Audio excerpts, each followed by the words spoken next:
Hey everybody, Trail Ducker here for another Design League 4.2 playthrough. I've been going in alphabetical order, so this is the last one that I'm recording. So this is for Traceland. I think I'm saying that right, or it could be Trackland. I actually never was sure. Um, yeah, and let me make sure I'm on the furthest tee. Only one, pin 3, and set the wind speed to low. So this is for the, oops, and I just exited out.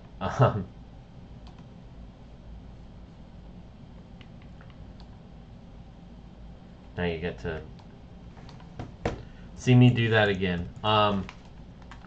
Yeah, so this is for the fair play competition where people were only allowed to use fairway and green sculpting to create the strategy. They were allowed to have some perimeter. I'm bringing that up because that will come up in this playthrough. So before I start, let me put on this playlist.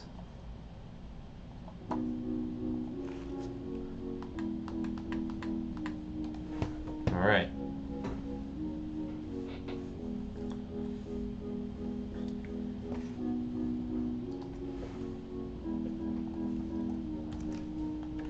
So zooming out, you can see it's uses this beach and perimeter, and it's kind of on this peninsula with this little castle boat setup, which is pretty cool. It's one of the more intricate little features that anybody's done, and I think it's interesting for sure. First thing about this is, in the nature of the course, this utilizes the beach perimeter a bit too much. I know that's within the rules, but you were kind of marked down for the amount that it was utilized and how much it affected the whole strategy, because the main competition was to use the fairway sculpting. In a regular course, I would definitely not like these like kind of fairway bunker things, but for this competition, I think they were kind of a smart idea, and they were the aspect that across all 8 entries utilized some sort of creative fairway sculpting that affects the strategy the most of anybody, because over all 8, and I mentioned this on every video, there could have been more coordination between the fairway bumps and humps and the green contours and the surrounding around the green. So more could have been done there creativity wise. But I do like that this is making me pick one side, and it's like the best angle is pushing yourself towards the beach more, where here it's safer. I do think a little more space could have been given on this part of the drive, since this is the safer and leaves you at a worse angle. So somehow this hill could have been pushed more into that way. Or maybe the fairway bunker kind of things are pushed more that way and smaller, but I think I might just hit 3-wood.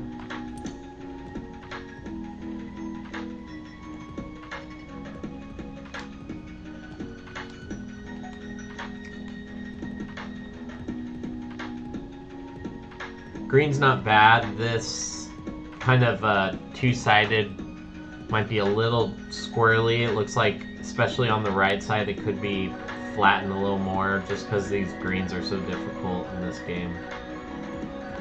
But I don't mind the concept of the behind the green. Get up! Lucky bounce.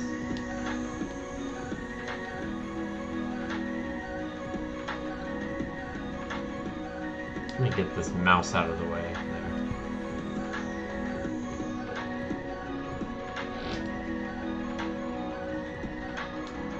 Alright, this one kind of goes out to this peninsula.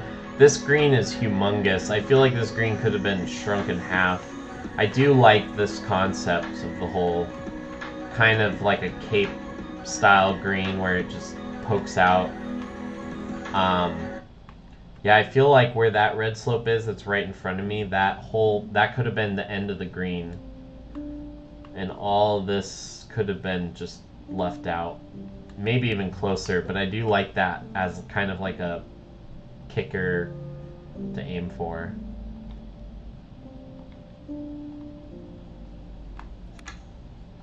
To try to carry your ball towards the right. This is definitely one of the best holes, I think, in the competition. Probably could be the best par 3, because it really utilizes slope well.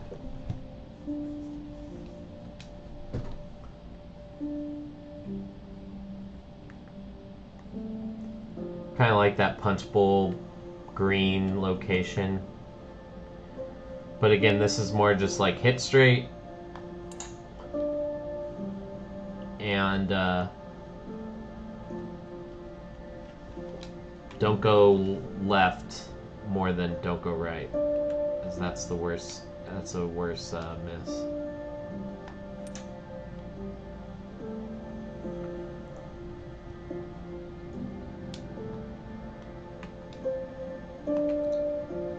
So this hole, yeah, it's a good start, but I do think more could have been done around the green specifically, but also the drive to heighten the strategy of it. But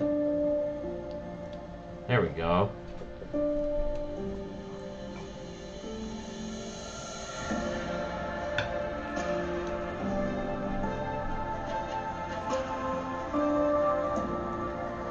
Again, the screen's probably a bit on the big side, but I see it's kind of like a dip here. You kind of got 2 tiers here. I feel like you could have kind of cut off this lobe. I know you were trying to get it out there. I don't know, or maybe cut off this and just have one shelf here, and then the rest of the pins in this depression.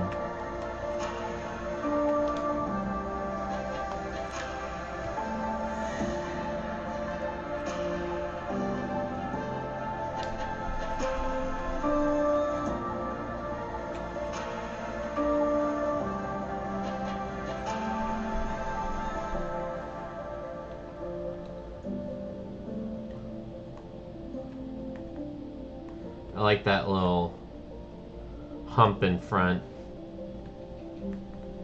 I like it. The only issue is there's just no real strategy in terms of where I'm hitting that relates to the hole. It's kind of arbitrary wherever you end up. So something to this drive could have been employed, that some sort of hill or depression that you're trying to hit around. And then maybe something to the green could have been done to create more of a reason to try to aim for one side versus the other.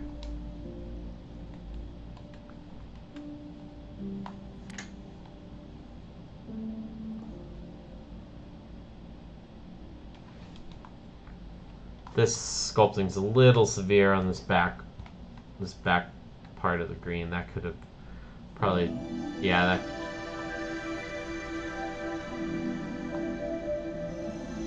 This whole part should have been flattened a bit more than it is.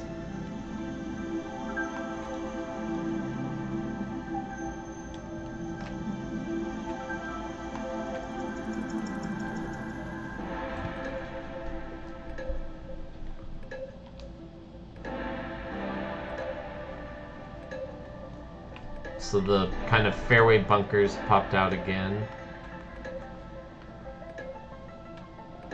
The screen's a little artificially pushed up. I do get that there's now like a hazard behind it that you don't want to hit to.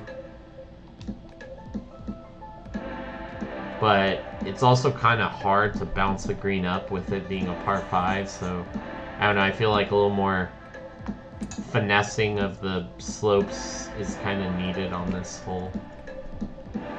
We'll see how it plays.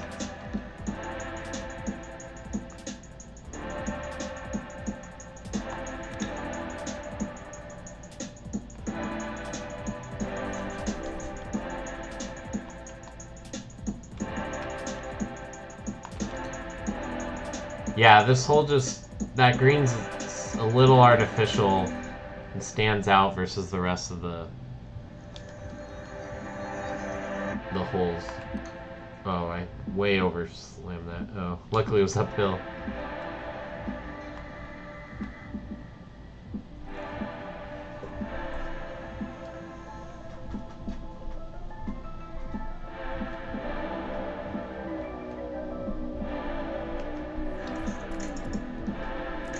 You did have some good hole length variety, which I appreciated. Even with 2 par 3s and 2 par 5s, you did it in a way that there's nice variety between those. Yeah, I think this one was hurt mostly by overutilization of the perimeter. And I know I said that it's allowed, and it is, but it was used too much to where and affected the strategy too much that it took away from what the main reason for the competition was, which was using the fairways sculpting as strategy influencers. So just letting you know that's what kind of kept you back, and because generally that was decent. A bit more planting along the perimeter could have happened, definitely, and maybe like make the beach a little rocky with like some grass patches. That all could have really heightened it as well, because it's pretty basic exterior. But yeah, so thanks for entering, and see you next time.